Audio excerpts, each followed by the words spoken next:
E aí, Guilherme aqui. Rapaziada, vocês estão ligados que o preço dos eletrônicos está subindo demais, mas a gente não pode ficar sem os nossos games. Por isso hoje eu vou estar mostrando pra vocês aqui um PC de R$ 1.500 que eu montei, que vai estar sendo uma alternativa muito boa pra hoje em dia. Então, sem mais enrolação, eu vou falar aqui as peças agora. Então presta atenção, papel e caneta na mão, que eu vou falando aí, e no final eu vou somar todos os preços e vou falar pra vocês. Então, pra começar, esse PC brabo, eu escolhi uma placa-mãe X99 por R$ 180 no AliExpress. E pra combar com essa placa-mãe, eu escolhi o processador E5 2680V4 por R$ 43. E pra combar com esse kitzinho, eu escolhi uma RX 550 por exatos R$ 500. E agora o maior desafio em relação a preço nesse PC foi a memória RAM, que tá caro pra caramba, tá muito caro. Eu garimpei bastante e eu encontrei essas memórias no AliExpress. Eu encontrei essas memórias RAM que tá aparecendo aí na tela. Ela tá custando R$ 225 cada pente de 8GB RAM, 3200 MHz. Então eu coloquei duas memórias dessa na nossa soma. E por último, eu escolhi essa fonte da Redragon de 500 watts por R$ 275.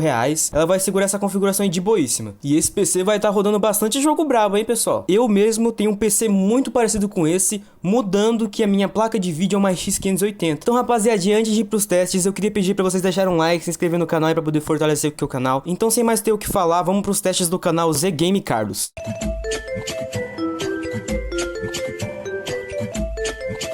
Então, rapaziada, aqui começando pelo Fortnite no modo desempenho. Enquanto a gente tá caindo do ônibus, a gente tem ali a média de 30 a 40 FPS. E quando a gente tá em lugares mais fechados, a gente chega aos 60 FPS. E fica bem estável, ele fica nessas médias que eu falo, assim, 57, 60, não ficam caindo muito FPS. E em lugares mais abertos, o FPS fica lá pros seus 40 FPS. Mas fica bem estável o jogo, bem fácil de jogar. Embora Fortnite é um jogo que seja melhor em jogar em 60 FPS. Agora, partindo pro Valorant, ele fica entre os seus 180 FPS até 200 FPS, quando não tem muita ação na tela, mas quando tem trocação de tiro ele já cai lá para os seus 130 FPS. Ele é um jogo que roda muito bem, dá pra jogar sem problema algum, tirando o próprio Valorant. Mas o desempenho dele aqui no Valorant é bem satisfatório, você não vai ter problema nenhum jogando ele.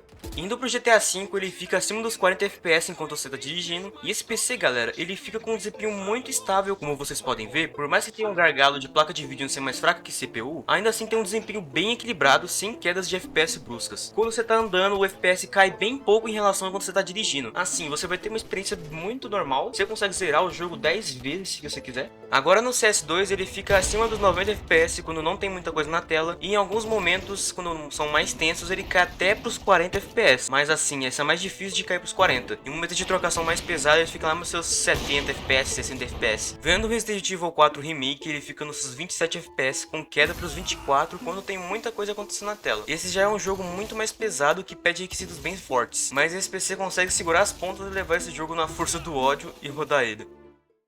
Aí, só deixando claro aqui na edição, esse foi o resultado da soma. Rapaziada, como vocês viram, esses foram os testes. Esse PC tem um desempenho bem satisfatório pela faixa de preço que ele está sendo oferecido. E eu acho que para essa faixa de preço é a melhor configuração que você vai conseguir montar hoje. Só queria pedir para vocês deixarem um like e se inscrever no canal para poder ajudar aqui o nosso canal, beleza? Então, demais, eu acho que é isso, pessoal. Fui.